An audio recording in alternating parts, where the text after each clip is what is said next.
দর্শক চরম নাটকীয়ভাবে অস্ট্রেলিয়াকে কাঁদিয়ে হেসে খেলে ম্যাচ জিতল ইন্ডিয়া। বিস্তারিত জানুন পুরো প্রতিবেদনে।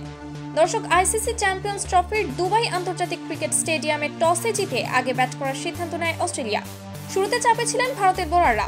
হেডের বিদায়ের পর স্টিভেন স্মিথের সাথে যোগ দেন মার্নাস লাবুসেন। স্মিথ লাবুসেনও ব্যাট হাতে ছিলেন দারুণ সাবলীল।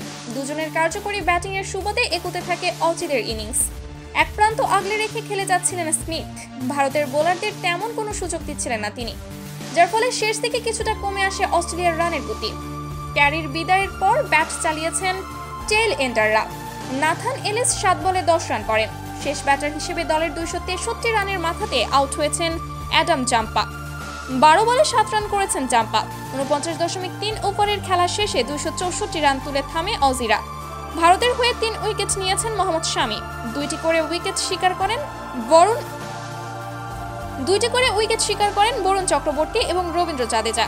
একটি করে উইকেট তোলেন অক্ষর প্যাটেল এবং হার্দিক পান্ডিয়া।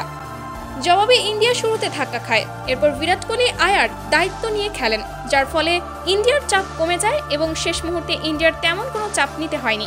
এরই সাথে অস্ট্রেলিয়াকে হারিয়ে সরাসরি ফাইনালে উঠল ইন্ডিয়া।